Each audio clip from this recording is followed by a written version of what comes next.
If you think Starliner's problems ended with a few leaks and software bugs, never start your videos like this. Subscribe, because the real story behind this mission is way more uncomfortable than NASA ever wanted the public to notice. What happened with Starliner wasn't just a bad test flight. It exposed cracks in how modern space programs are built, tested, funded, and rushed. And the full story is still unfolding right now. At first glance, Starliner's problems looked like the usual growing pains of any new spacecraft. Leaks here, thrusters there, a valve that won't behave. To the outside world, it sounded like technical noise. Stuff engineers fix, stuff managers put in reports, stuff press teams smooth over with calm words like anomaly and out of family behavior. But when you step back and line up the timeline, the pattern starts to feel heavier.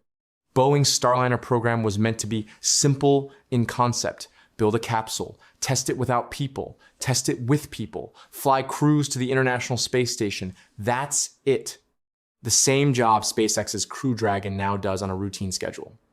Two providers: redundancy, safety, competition. That was the vision NASA laid out years ago through the Commercial Crew Program, with oversight from NASA centers and technical reviews tied back to decades of lessons learned from Apollo, Shuttle, and ISS operations. On paper, Starliner should have been flying astronauts regularly by now. Instead, it became a case study in how small problems stack up when systems are rushed, teams are stretched, and management pressure meets the harsh reality of physics. The first uncrewed Starliner flight was already a warning shot. The capsule reached orbit, but a timing issue caused it to burn fuel at the wrong moment. A simple phrase hides the truth here. The spacecraft thought it was in a different phase of flight than it actually was. That's not a minor glitch. That's the kind of confusion that can spiral into loss of mission if it happens at the wrong time. NASA engineers working with Boeing caught it before things went off the rails completely. But it forced the capsule to return early without docking with the ISS. That alone should have triggered a deep reset. Instead, the program moved forward under pressure. Contracts don't pause easily. Schedules don't like to slip. Public trust is expensive. Internally, teams at NASA's Johnson Space Center and technical partners across the agency started asking harder questions. How did this pass testing? What assumptions were baked into the software? What was verified on the ground? And what was assumed to work in space? The second uncrewed test flight went better on the surface. Starliner docked with the ISS. The headlines were more positive. But engineers don't celebrate headlines. They dig into data. And the data showed more cracks. Thruster performance that wasn't as clean as expected. Thermal behavior that raised eyebrows. Small leaks in the propulsion system that weren't supposed to be there at all. Leaks in space are not like leaks in your house. You don't mop them up and move on. A leak in a spacecraft propulsion system means fuel escaping in a place where every gram matters. It means pressure systems behaving in ways that were not planned. It means risk that compounds with time. When crewed flight testing finally came closer, those leaks came back into focus. Valves stuck. Helium leaks appeared in places that were meant to stay sealed. Engineers at NASA's Jet Propulsion Laboratory, who are used to designing systems for deep space probes that must survive years without repair, often talk about how unforgiving space systems are. There is no such thing as almost safe when you put humans on board. This is where the story starts to feel less like a technical problem and more like a cultural one. NASA is not a single voice. It is a network of centers, teams, traditions, and hard-earned scars. People who work through Shuttle remember what happens when warning signs are normalized. People who analyze data from Voyager 1 telemetry know how long-term missions fail slowly before they fail loudly. People who study Hubble spectrograph records know how tiny flaws in optics can echo for years before they are fixed. These memories shape how engineers see risk. When Starliner's issues kept appearing, some voices inside the system got louder. Not angry, just tired. Tired of seeing the same pattern play out. A problem appears. It is labeled manageable. The schedule pushes forward. The problem returns in a new form. The public mostly sees launches, fire, smoke, applause. What they don't see is the long, quiet grind between those moments. The meetings where someone says, "This isn't ready," and another person says, "It's good enough for the next milestone." The tension between wanting to fly and knowing that space does not care about your timeline. The Starliner story is about that tension. It's also about competition. SpaceX's Crew Dragon did not launch perfectly either, but it reached operational status faster. That put pressure on Boeing and on NASA. When one provider is flying and the other is grounded, the redundancy plan starts to look fragile. The whole reason NASA wanted two systems was to avoid being stuck. But being stuck is exactly what happens when one system stumbles repeatedly. The uncomfortable truth is that modern spaceflight sits at the crossroads of engineering, politics, money, and public trust. Boeing is not just a contractor. It is a symbol of legacy aerospace. NASA is not just a client. It is the public face of human spaceflight. When something goes wrong, the damage is not just technical, it's emotional. People lose confidence. Teams feel pressure. Leaders choose words carefully. And all of this is happening while the ISS itself ages. The station does not pause its orbit while Starliner figures things out. Crews still need rides. Supplies still move. International partners still rely on schedules. The entire system keeps moving forward while one of its key vehicles struggles to keep up. That is where the real unease begins. Because when you zoom out, Starliner's problems don't just tell you about one spacecraft. They tell you about how hard it is to build reliable systems in an age where speed is praised, budgets are watched, and patience is thin. They tell you how modern spaceflight is caught between old school caution and new school urgency. And that tension is far from resolved. As more details came out, the picture around Starliner grew heavier, not lighter. Each fix revealed another layer underneath. A valve issue led to questions about material choice. A seal problem led to deeper reviews of how parts were tested under real space conditions. Thruster behavior that looked fine in short tests started to drift in longer simulations. None of these things alone would end a program. Together, they started to form a pattern that engineers don't like to see. One of the hardest lessons in spaceflight is that systems fail in clusters. Rarely does one bolt ruin a mission. It's usually a chain of small issues that line up just right. People who study failure patterns at places like the Harvard-Smithsonian Center for Astrophysics often point out that disasters are not random. They are built slowly by assumptions that go unchallenged. Starliner started to feel like a case study in that slow build. Inside NASA, reviews became more detailed. People who had worked on planetary probes and deep space missions at JPL brought a mindset shaped by missions that never get a second chance. When you send hardware past Mars, you design it to survive without help. That mindset began to press against the idea that Starliner could be patched and tuned as it went. Human spaceflight does not allow for graceful failure. There is no safe try again when people are strapped inside. This tension showed up in how cautiously NASA began to talk about timelines. Public dates started to soften. Language shifted from firm schedules to phrases like pending review and subject to certification. Those phrases are signals. They mean the engineers are still arguing with the calendar. At the same time, the public conversation grew louder and less patient. Social media thrives on clear villains and clean narratives. Some people blamed Boeing outright. Others blamed NASA's oversight. Others saw the whole commercial crew model as flawed. The truth, as usual, was messier. Spacecraft are built by humans inside systems, shaped by incentives. When incentives reward speed and cost control, risk management becomes harder, not easier. There's also the human side of the teams working on this. Engineers don't wake up wanting to build unsafe vehicles. They wake up wanting things to work.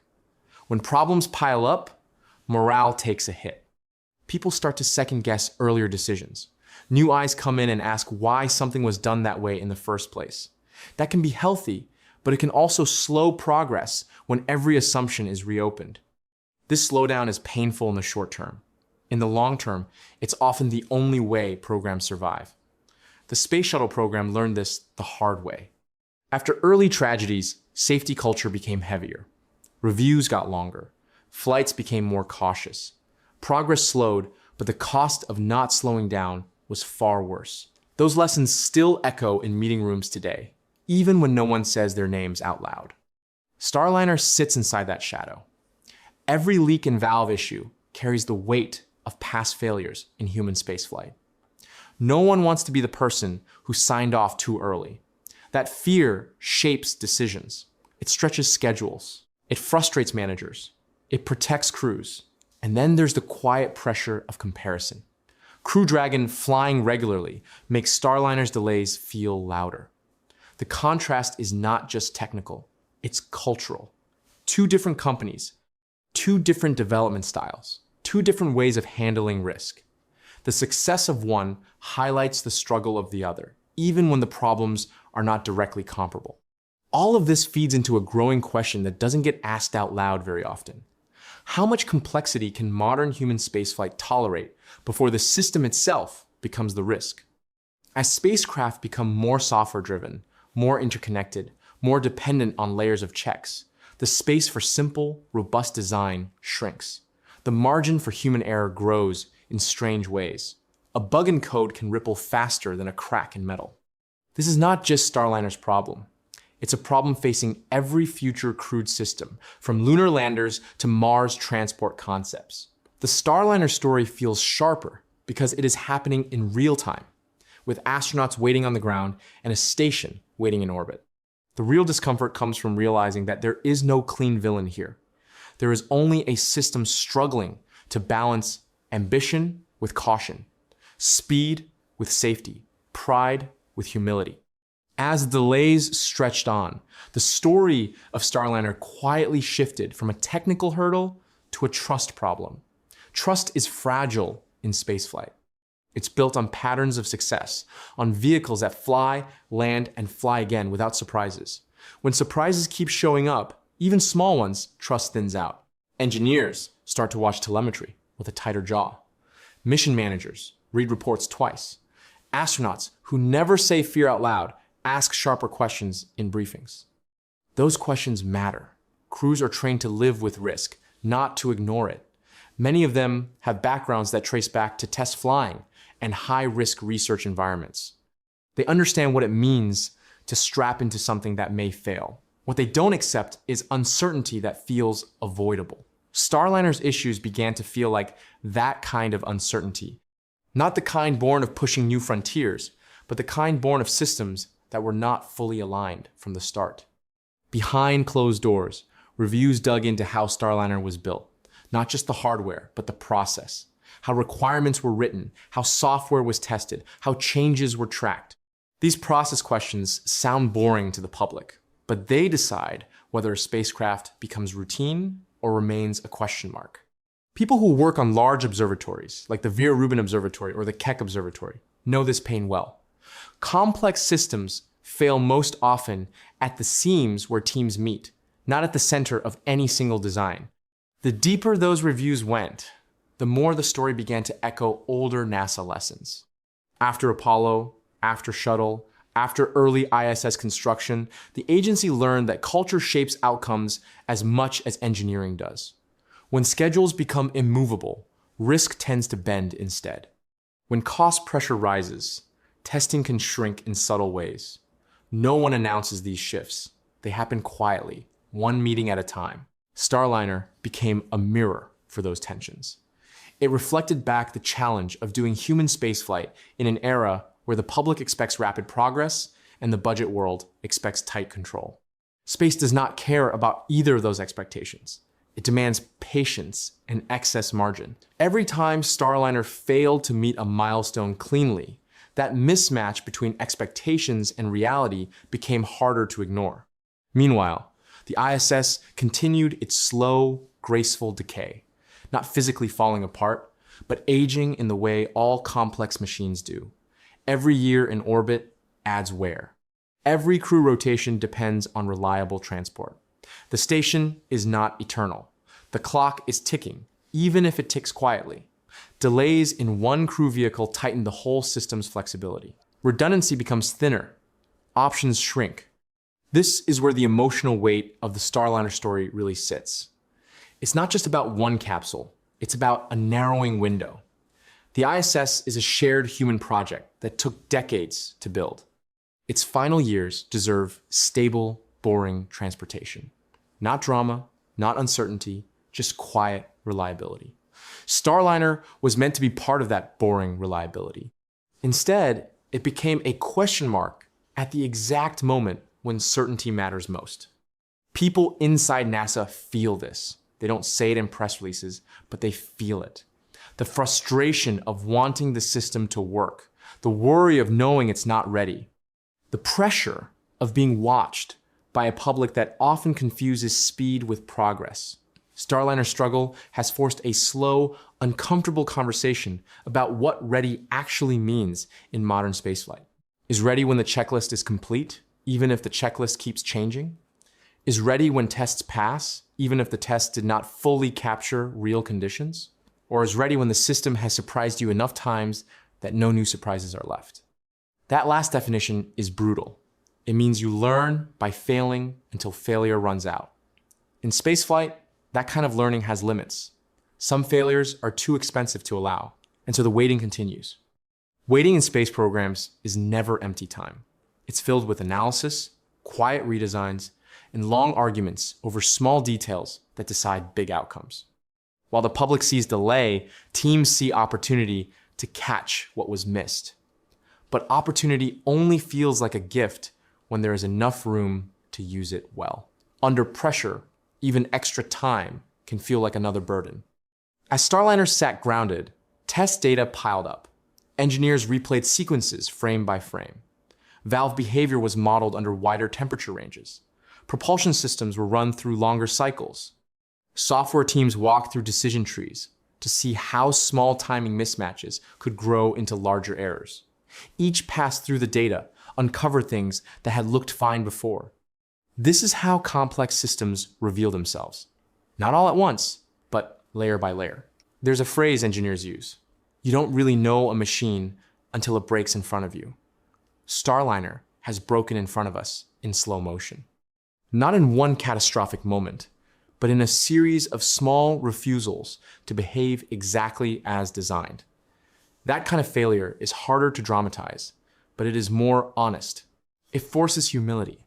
It forces teams to admit that models are only as good as the questions asked of them.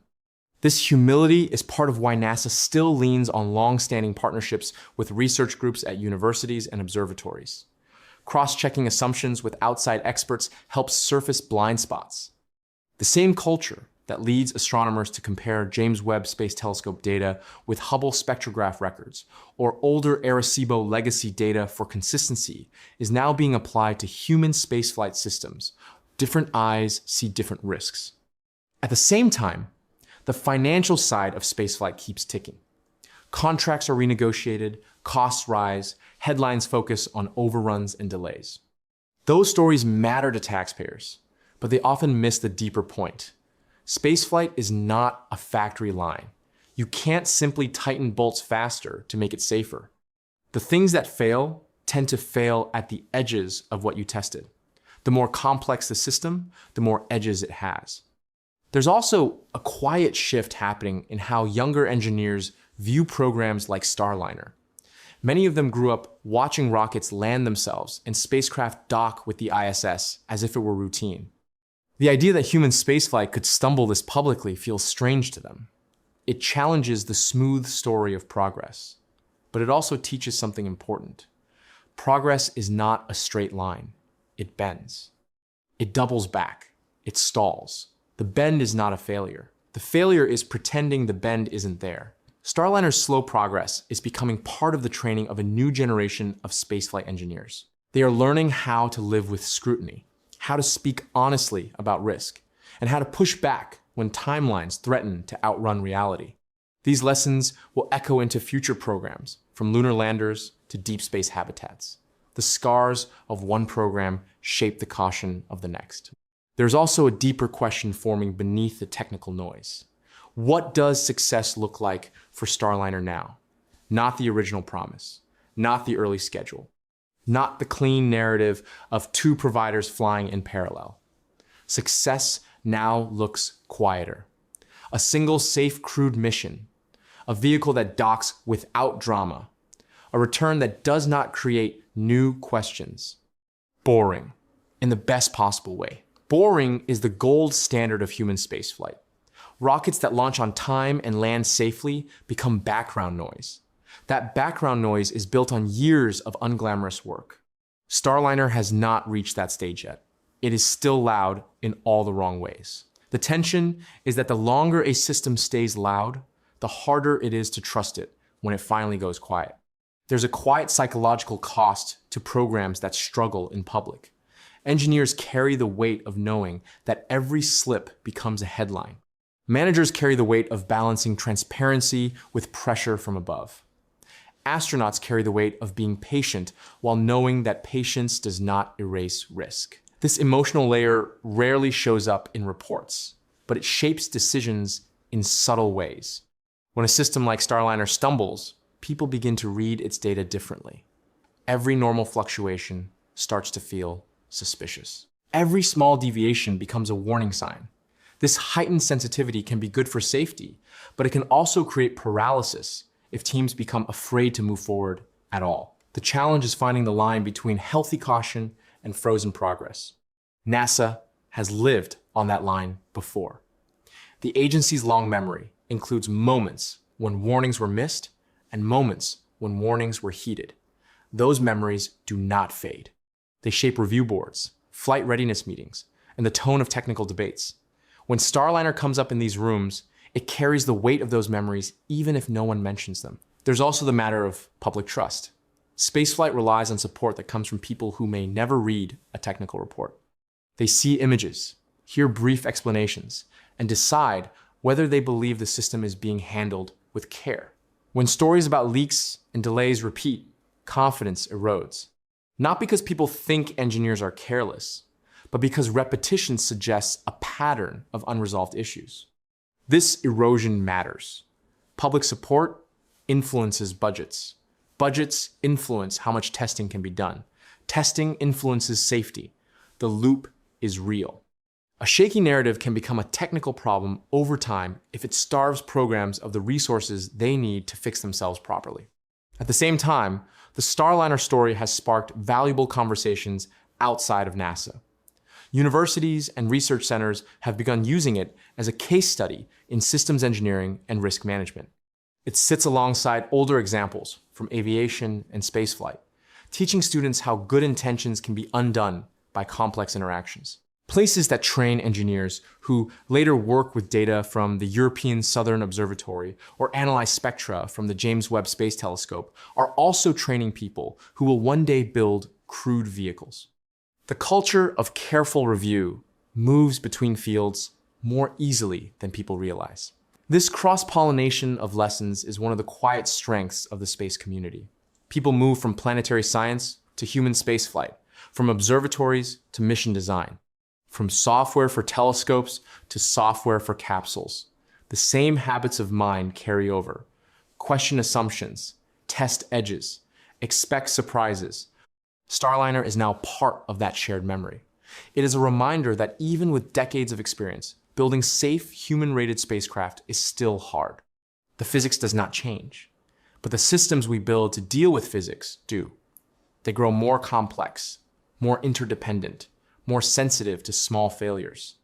In that sense, Starliner's trouble is not an outlier. It is a signal that modern spaceflight has reached a level of complexity where small cracks can travel far. Recognizing that signal early is uncomfortable, but it is also how progress stays honest. There's a moment in every troubled space program when the question quietly changes. It stops being, when will it fly, and becomes, should it fly at all in its current form? That question is never announced. It drifts into conversations, through pauses, through the way people word their concerns, through the tone of review meetings. Starliner reached that moment. At this stage, the technical issues began to blur into strategic ones. NASA had to decide what kind of message it sends to the world when a system struggles repeatedly. Do you keep investing in fixes because walking away looks like failure? Or do you slow everything down even if that means admitting the original plan was too optimistic? These choices don't live in engineering charts. they live in leadership rooms. Behind the scenes, certification reviews grew heavier. Every system that touches life support, propulsion, navigation, and re-entry came under tighter scrutiny. Heat shield performance was revisited. Parachute deployment sequences were rechecked. Docking systems were tested again and again under slightly different conditions. None of this made headlines. But this is where safety is built, one boring test at a time. Astronauts assigned to potential Starliner missions continued to train, but training took on a different tone. When you train for a vehicle that hasn't proven itself, you prepare for more edge cases.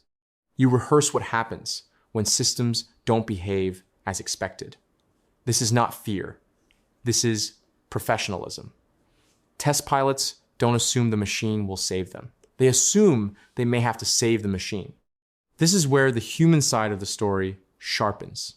People who volunteer for spaceflight accept risk, but they also trust that the system around them has done everything possible to shrink that risk. When that trust wavers, even slightly, the emotional load grows. Crews become quieter in public. Engineers become more careful in private. The whole system moves with heavier footsteps. There is also a broader ripple effect. Starliner's delays shape how future programs are planned. Lunar missions, for example, draw lessons from every crewed vehicle that stumbles. How much redundancy is enough? How much testing is too much? How much schedule pressure can a system tolerate before it begins to lie to itself? These questions will shape designs long after Starliner's fate is decided. At the same time, the world outside the space community keeps changing. New players enter the field, private companies move faster, public expectations rise.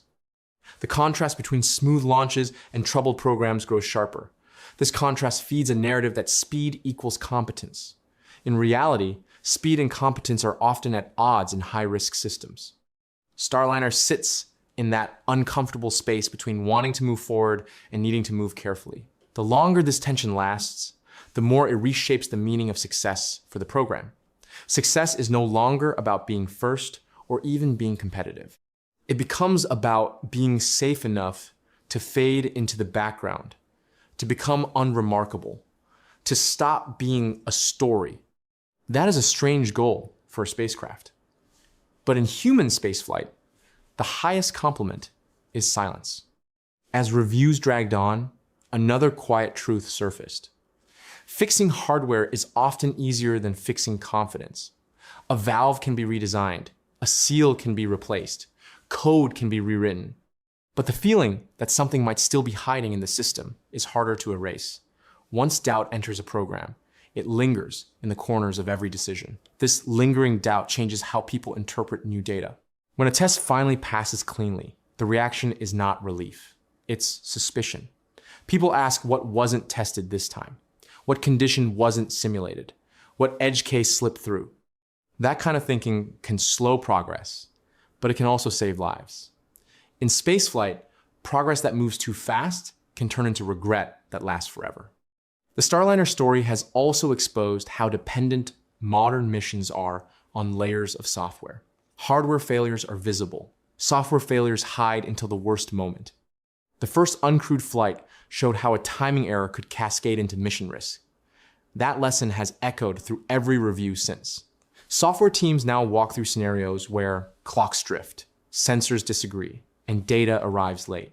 These are not dramatic failures. They are quiet disagreements between machines that can grow into serious problems if not caught. There's a reason people who work on deep space probes at NASA's Jet Propulsion Laboratory are so strict about autonomy testing. When a spacecraft is far from Earth, delayed signals mean it must decide for itself. Human-rated spacecraft live in a similar space of responsibility during critical phases, like launch, docking, and re-entry. The margin for software misunderstanding is thin. Starliner has made that margin visible in a way that few programs do. Another tension has grown in parallel.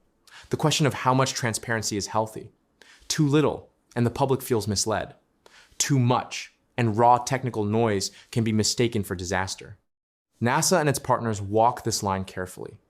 Each update is shaped by legal reviews, safety culture, and the need to keep teams focused. The result can feel vague to people watching from the outside. That vagueness feeds speculation. Speculation feeds fear. Fear feeds clicks. This feedback loop is part of the modern spaceflight landscape. Information moves faster than understanding. A leak becomes a crisis. A test delay becomes a narrative about failure. Inside the program, people are trying to slow the story down to match the pace of careful engineering. Outside the program, the story speeds up because speed is what attention rewards. Starliner is caught between those two clocks. The longer the mismatch lasts, the harder it becomes to reset expectations. People start to see the program through the lens of its past problems instead of its present fixes. That lens colors every new update. Good news is discounted. Bad news is amplified. The program's identity becomes tied to struggle, not progress. This is where the emotional weight of the story settles. Not in a single dramatic failure, but in the slow erosion of confidence. Confidence can be rebuilt, but it takes more than a successful test. It takes time. Time with no surprises. Time where the vehicle behaves exactly as expected over and over again. Starliner has not had that time yet. And until it does, every step forward will feel like it's being taken on thin ice. As the pressure built, another question began to surface in quiet corners of the program. What happens if Starliner never becomes routine? Not in a dramatic cancellation, but in a slow fade where it technically exists but is rarely used. Space programs don't always end with announcements. Sometimes they end with silence, fewer flights, longer gaps, less urgency. A system that remains certified on paper but avoided in practice. This possibility weighs on teams more than public failure ever could. Engineers don't build spacecraft to be museum pieces. They build them to fly, to be used, to become part of daily operations. The idea that Starliner could become a backup that no one wants to touch is a hard thought to sit with. It raises uncomfortable questions about whether redundancy means having two systems or having two systems that people trust equally. There's also the strategic layer. NASA's plans stretch far beyond low Earth orbit. Lunar missions, gateway concepts, long-duration habitats. The lessons from Starliner will bleed into how those future vehicles are designed, reviewed, and certified.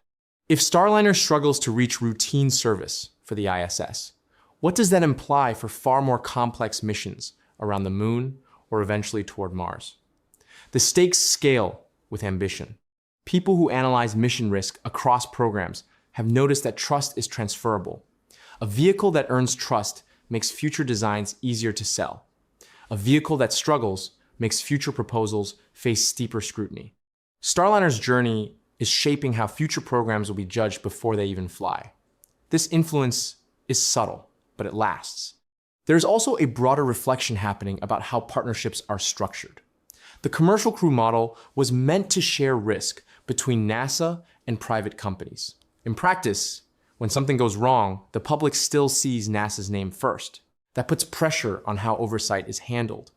Too hands-off, and failures look like neglect. Too hands-on, and innovation slows. Starliner has lived in that tension. Its story is forcing a reassessment of where the balance should sit.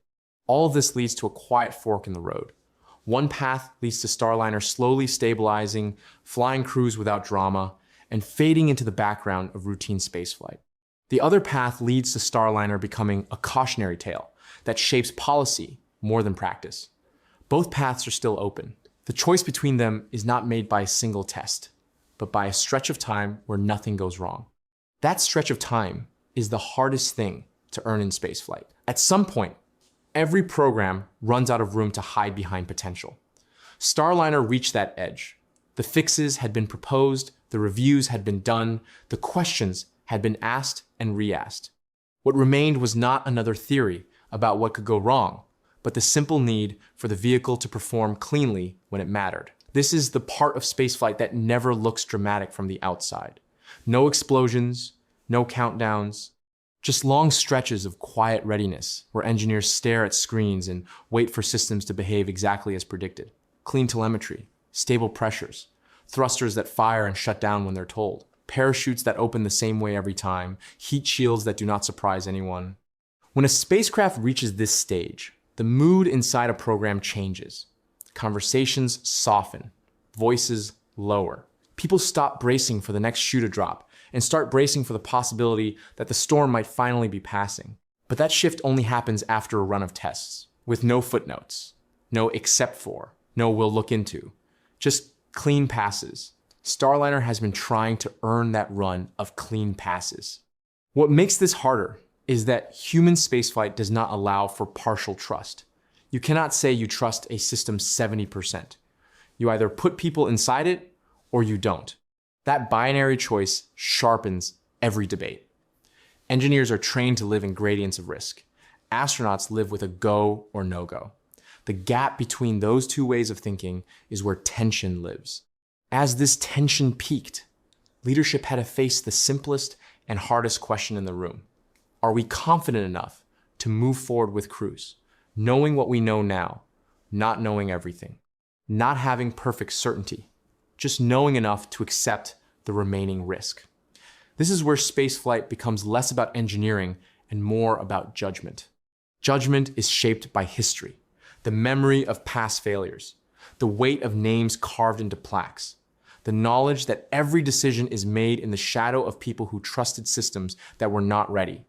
No one in modern spaceflight escapes that shadow. It is always present, even when it goes unspoken. The Starliner story, in this moment, becomes less about valves and code, and more about how institutions decide when enough is enough. Enough testing, enough fixing, enough waiting, enough uncertainty. This is the turning point. When programs reach this stage, the future often hinges on one stretch of uneventful performance. Not one perfect test, but a sequence of ordinary ones. The kind that don't make headlines because nothing goes wrong. In spaceflight, that silence is rare. It's also the only proof that really matters. Starliner's teams have been chasing that silence. Each test window becomes a chance to build a short history of normal behavior. Telemetry comes in. Engineers watch for drift. They look for small patterns that hint at deeper trouble. They argue about whether a number that looks fine today could point to a trend tomorrow. This is slow, careful work. It does not reward impatience. At the same time, the world outside the program keeps pushing forward. Other missions fly. New observatories open their eyes. Data from places like the James Webb Space Telescope pours in, reminding everyone that space exploration can still feel clean and triumphant. That contrast makes Starliner's struggle feel heavier. It becomes the quiet story running beneath louder successes. There is also a subtle shift in how people inside the program talk about risk. Early on, risk was something to be managed down to acceptable levels. Now, risk is framed as something to be understood deeply and accepted consciously. That shift matters. It moves the conversation from optimism to responsibility. It changes how decisions are made and who feels the weight of them. Responsibility in spaceflight is shared, but it is not evenly felt. The closer someone is to the vehicle, the heavier the burden becomes. The engineers who sign off on systems, the managers who approve timelines, the crews who agree to climb inside. Each layer adds weight to the same choice: fly or wait. Waiting is not neutral. Waiting costs money. It strains partnerships. It delays missions that depend on crew transport. But flying too soon costs something else. It costs trust. It costs safety. Sometimes it costs lives. Every person involved knows this, even if they never say it out loud. This is where the Starliner story tightens into a human story, not about hardware, but about people standing at the edge of a decision that cannot be made lightly. The public sees dates move on calendars. Inside the program, people feel the pressure of those dates pressing against the reality of what the vehicle has shown them. There is no clean ending to this kind of tension. It resolves only when a system earns back its right to be boring, when flights happen without drama. When the story stops being about the vehicle and starts being about the mission again. Starliner is still on that edge. When a system sits on the edge for too long, something else begins to change. People stop expecting a breakthrough and start preparing for an outcome. Not the outcome they hoped for at the beginning, but the one the evidence points toward. This shift is quiet. It doesn't come with announcements. It comes with contingency plans.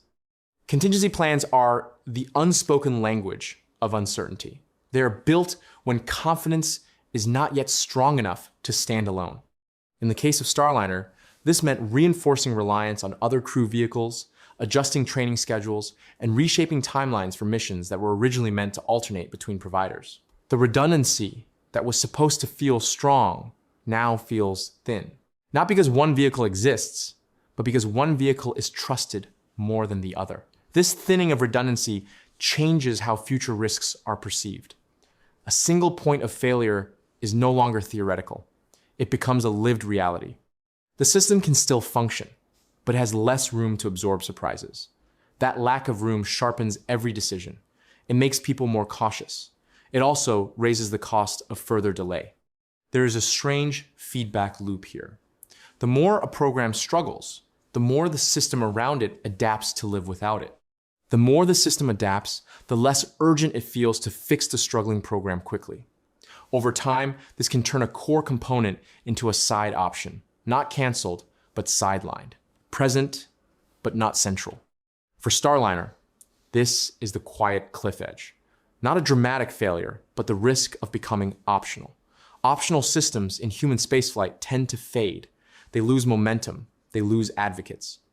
They become harder to justify when budgets tighten and new priorities emerge. This is why the next clean run of performance matters so much, not just for safety, but for relevance. A system that proves itself becomes necessary. A system that hesitates becomes expendable. There's also a personal cost to this limbo. Teams that have spent years on a vehicle want to see it used. They want to see people fly safely inside something they built. That desire is not ego, it is closure. It is the completion of a long arc of work. Without that closure, programs can feel unfinished, even if they technically succeed. Starliner's story, at this point, is no longer just about whether it can fly. It is about whether it will matter. As this long pause stretches on, the narrative around Starliner begins to harden.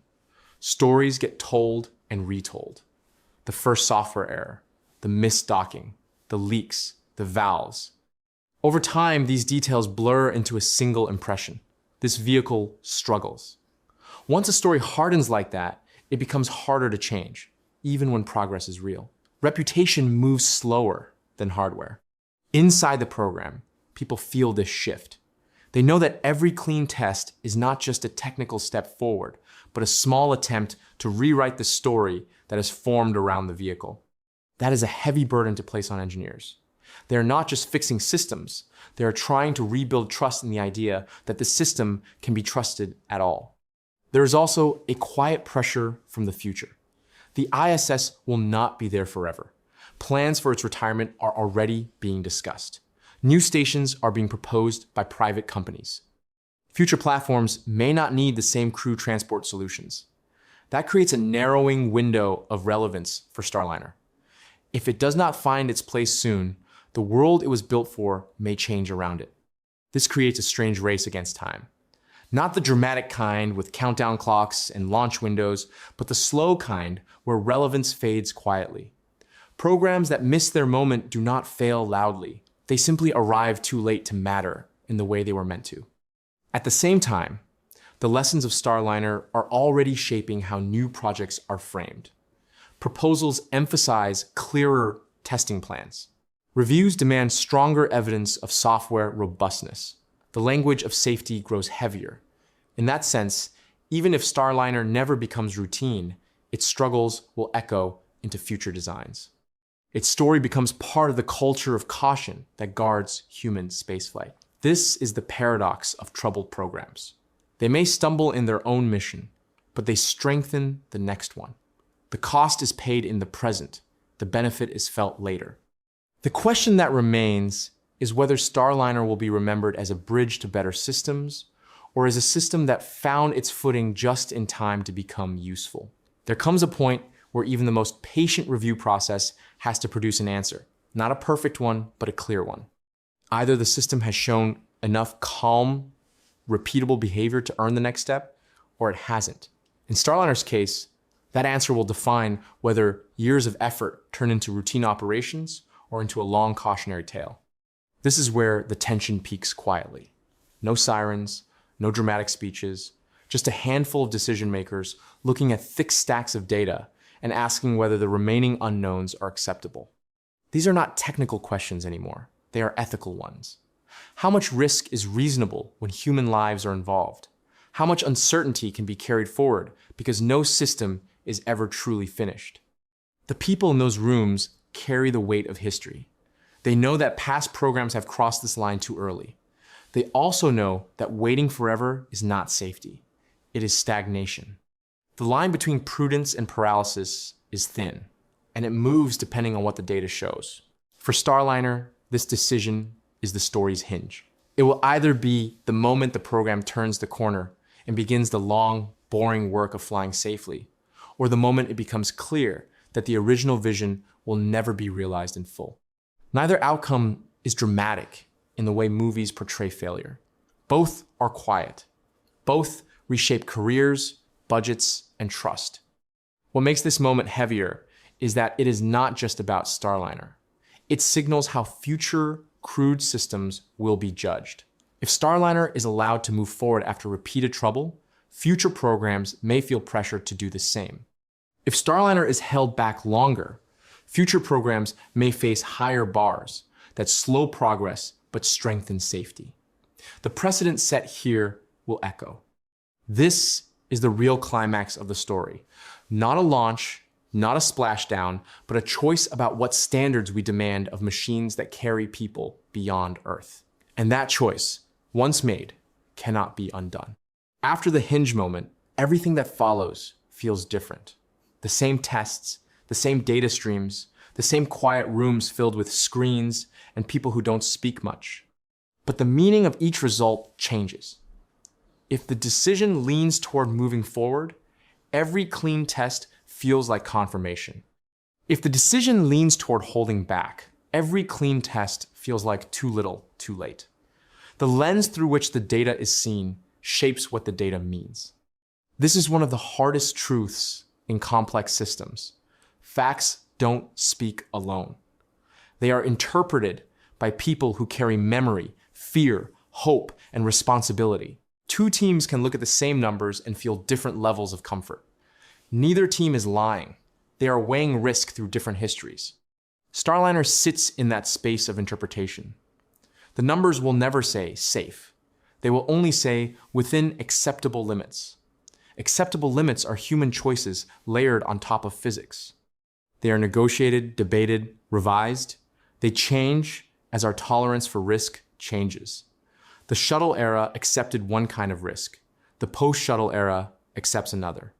Starliner is being judged in a world that remembers too much to be careless and wants too much to be patient. There's also a quiet moment of reckoning for the idea of competition itself. The commercial crew model assumed that two providers would push each other to be better.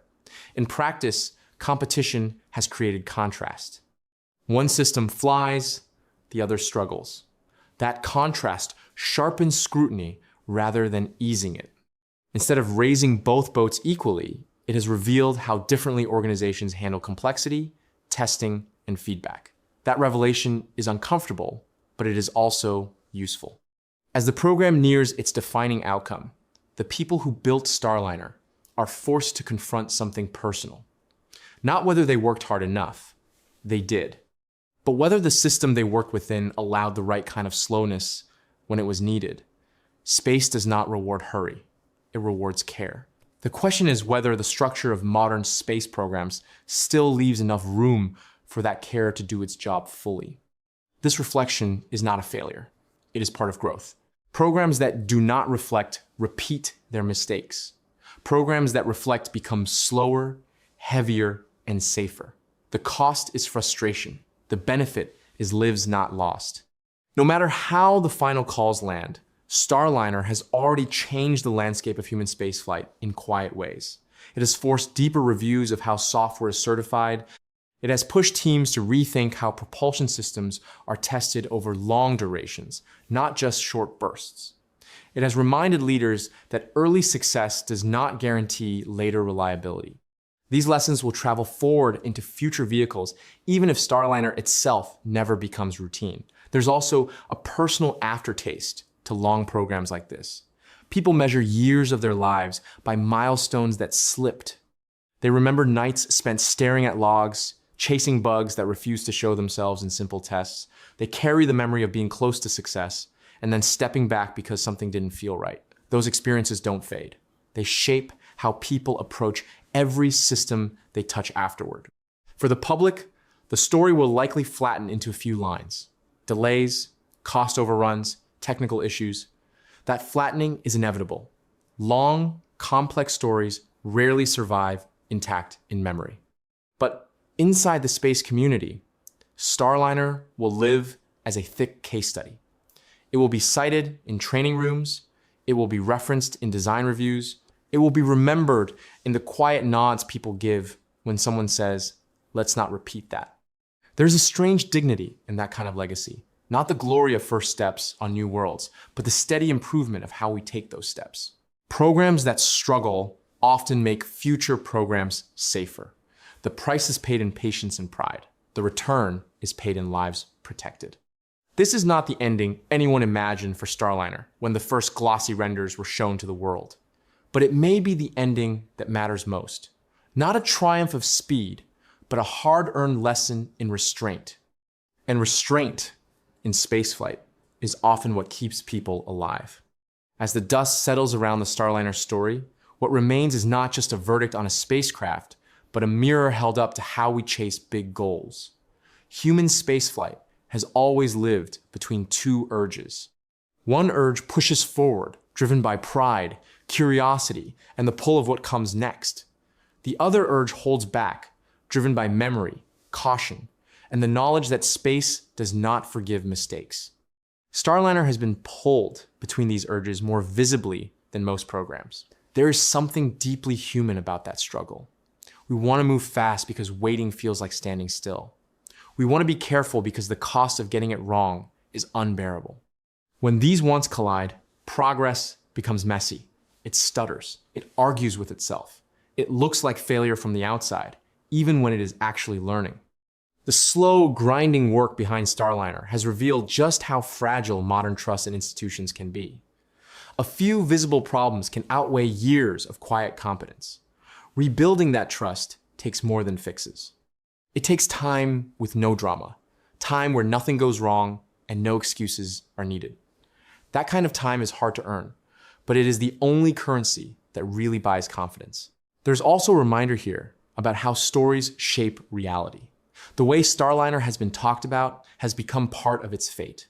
When a program is known for trouble, every new step is watched for failure. That pressure can distort how progress is perceived. It can also motivate deeper care.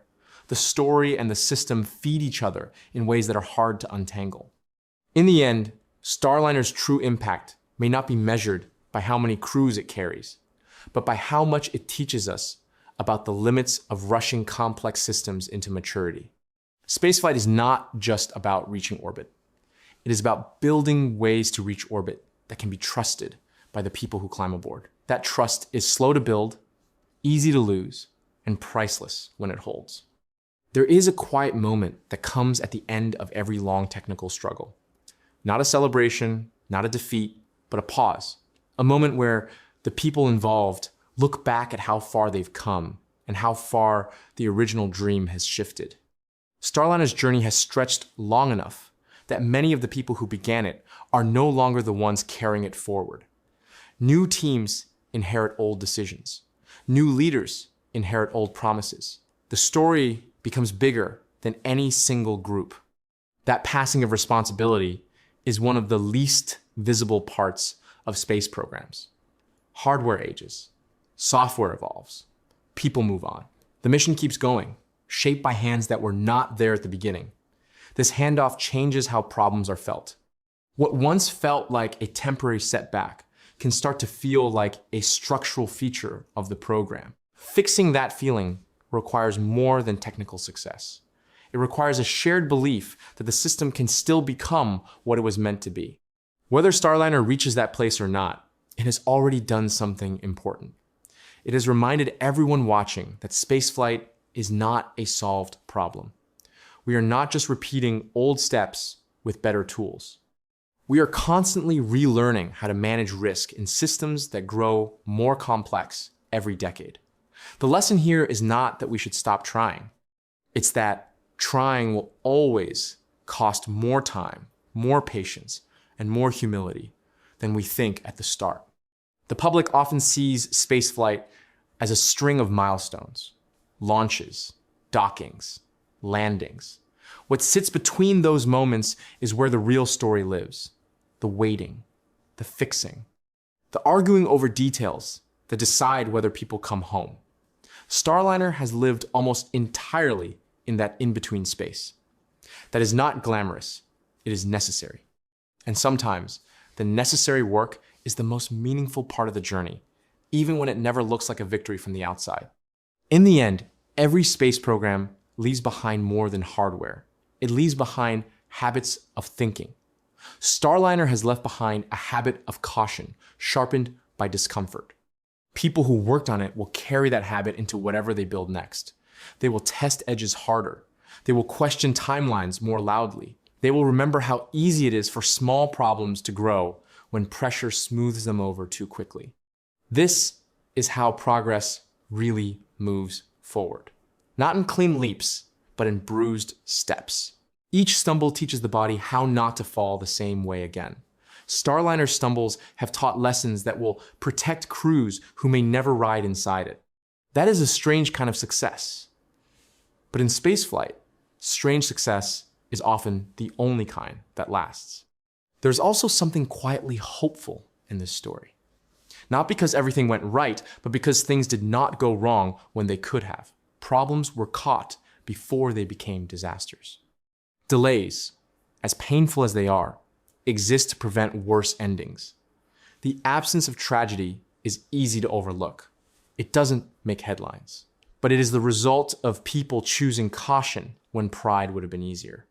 As this chapter of the story draws to a close, what remains is not a verdict on Boeing or NASA as villains or heroes.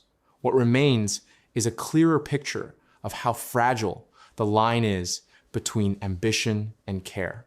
Space does not reward boldness alone. It rewards boldness paired with restraint. The programs that survive long enough to become routine are the ones that learn this balance early or learn it the hard way. Starliner's journey, however it ends, is now part of that long lesson in how humans learn to leave Earth without losing each other in the process. When you pull back far enough, the Starliner story stops feeling like a failure report and starts feeling like a reminder of what human spaceflight actually costs. Not just money or time, but attention, patience, the willingness to sit with uncertainty longer than is comfortable. Those costs don't show up in budgets. They show up in how carefully people choose their words when lives are on the line. It's easy to cheer for rockets. It's harder to cheer for delays. But delays are often where safety is earned. The time Starliner has spent grounded is time where problems were found on Earth instead of in orbit. That difference is everything. Spaceflight is unforgiving. The safest mission is the one that waits until it has fewer ways to fail. This doesn't mean waiting forever. It means waiting long enough to deserve the risk you're about to take. That is a hard standard to live up to in a world that celebrates speed.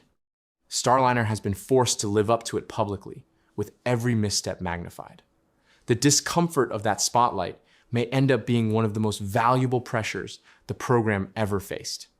As the vehicle either finds its quiet place in routine operations or becomes a reference point for future caution, its story leaves behind a simple truth. Human spaceflight is not a race against other companies or nations.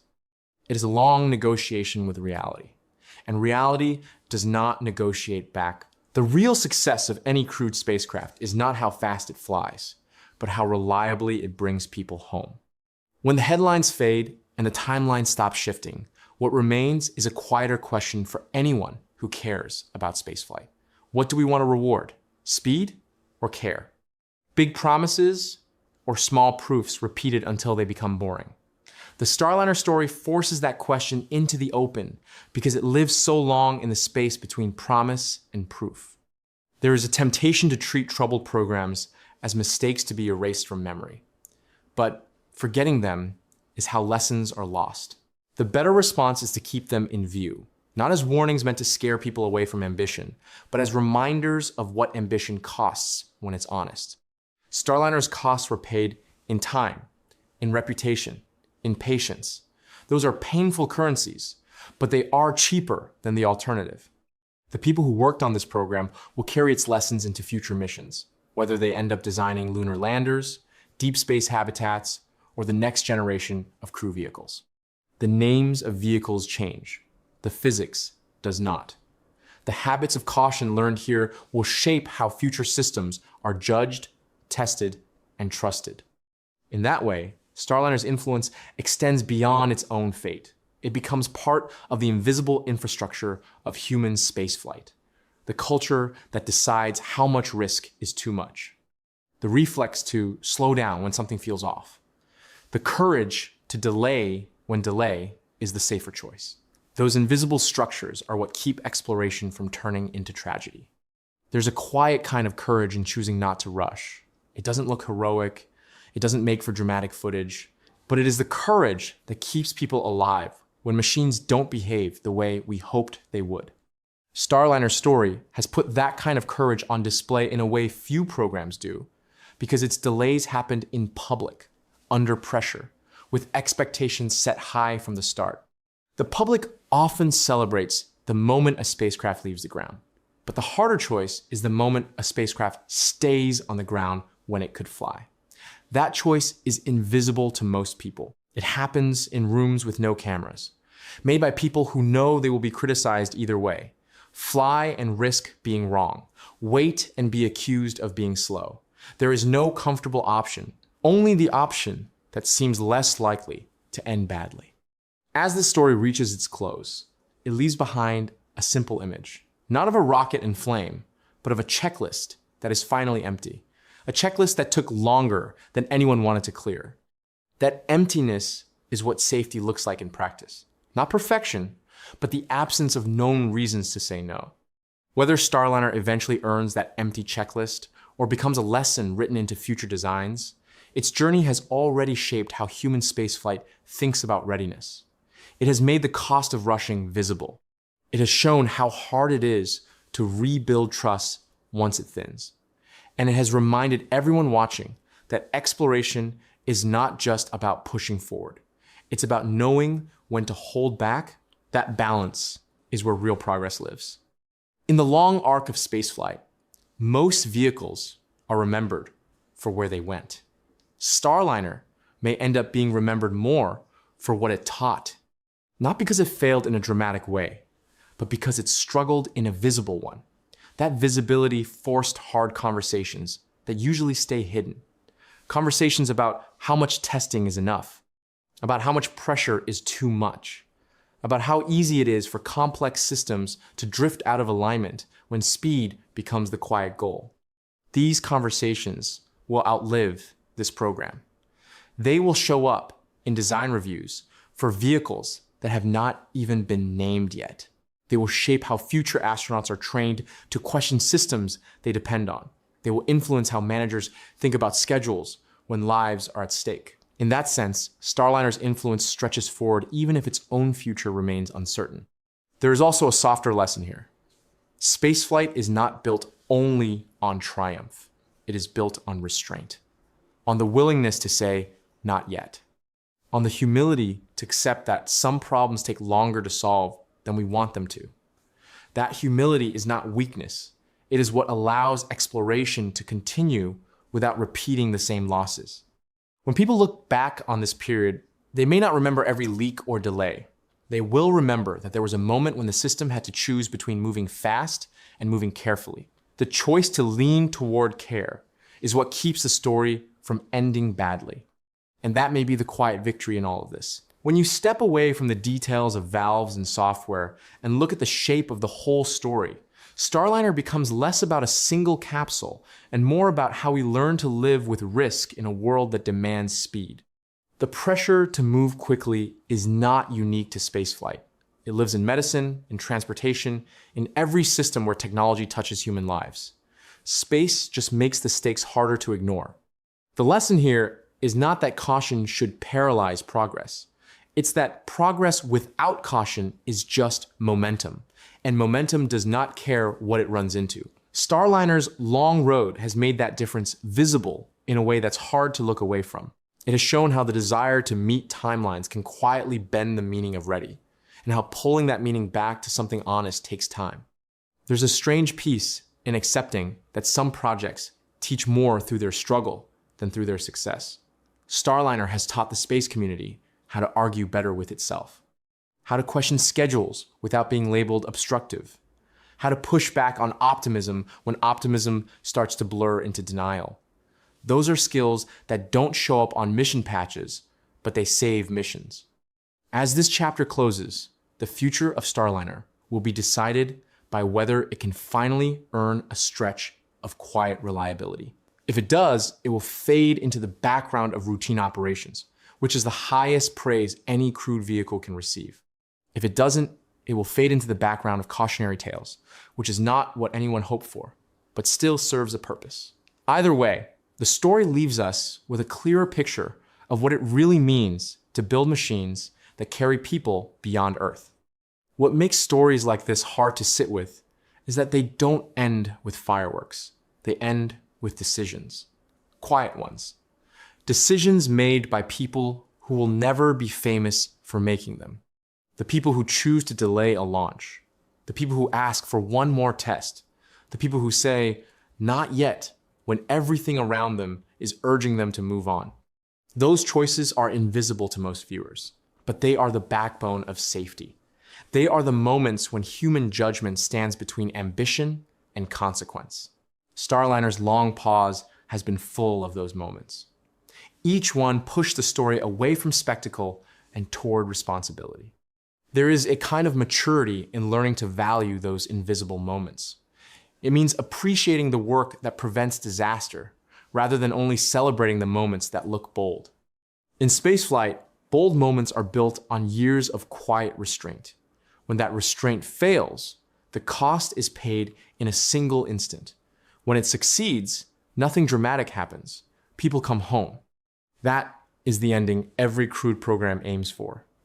Not applause, but silence. Not headlines, but routine. The absence of news becomes the sign that the system has finally learned how to behave. Starliner's story reminds us that the absence of disaster is not luck, it is work. The turning point didn't arrive with a roar. It came in the quiet of review rooms, where charts stopped changing color and reports stopped adding footnotes. After months of repeat testing, the same systems that once raised alarms began to behave the same way twice, then 3 times, then again. Telemetry lines stayed flat where they were meant to stay flat. Valves opened and closed when commanded. Thrusters fired and shut down without drifting. Software that once argued with clocks finally learned to agree with them. The teams at NASA, who certify human flight systems, working alongside Boeing engineers and drawing on lessons that go back through shuttle and into the culture of places like NASA's Jet Propulsion Laboratory, reached the point where the list of unknowns no longer grew. No one claimed perfection. No one declared the risk gone. But the pattern of surprise had finally broken.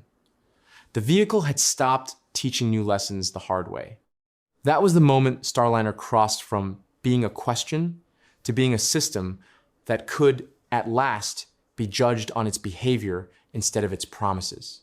Starliner's story was never really about one spacecraft. It was about how hard it is to build trust into machines that carry people away from Earth. Trust does not come from one successful test. It comes from repetition, from the dull comfort of things working the way they are supposed to. The long delays, the awkward headlines, the uncomfortable reviews, all point to the same truth. Human spaceflight is not advanced by bold claims. It is advanced by boring reliability. Whether Starliner becomes a routine ride to orbit or a lesson that shapes the next generation of vehicles, its journey has already left a mark. It forced the system to slow down when slowing down felt expensive. It made risk visible when it would have been easier to smooth it over. And it reminded everyone watching that the real measure of progress in space is not how fast we launch, but how safely we bring people home. That is the standard that matters. Everything else is noise. If you want to keep following what happens next with Starliner and the future of human spaceflight, watch the next video on your screen and subscribe so you don't miss the next chapter.